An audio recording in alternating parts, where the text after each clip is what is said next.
I'm going to show you how to make a Google Drive link and then how to share that Google Drive link. So this can be very useful if you have specific files that are within your Google Drive that you want to be able to share. So the very first step that you want to take is going to drive.google.com, and that way you'll be at the homepage for your Google Drive and you'll see all of your files that you have in your Google Drive. Now, if you want to add anything to your Google Drive, you can just go ahead and drag it from your computer into the drive and it'll be saved here. Now, to be actually able to create a link for an individual file, and you can actually also do this for folders as well, but I'll show you how to do it for a file, is you want to go ahead and click on a specific file just once. So let's say the sample video I have right here is what I want to be able to create a link for and what I want to be able to share. So I'm just going to click it once, and as you can see, it gets selected because it has a blue bar down here. So now that this video is selected, I can actually see near the top right some new options popped up. And the option that we're interested in is the one that looks like a paperclip. And when you hover over it, it says Get Link. So we want to click that. And what we'll see is a few prompts pop up. And you'll actually see a link right here.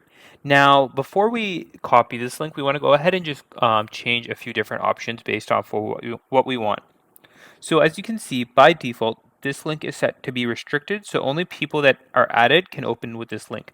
And as you can see right here, it says no one has been added yet. So what you can do is click where it says no one has been added, and then it'll allow you to add specific email addresses, or if you have people saved in your contact, you can just type in their names.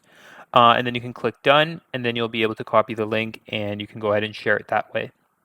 Now you can also change it, and as you see, I just did that.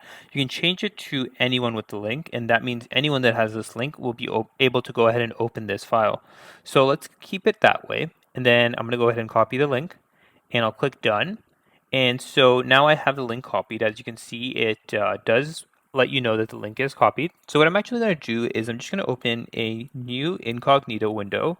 So this means I'm not logged into my account or anything anymore. And what I'm going to do is just go ahead and paste that link and click enter. And as you can see, the video actually loads up for me just fine.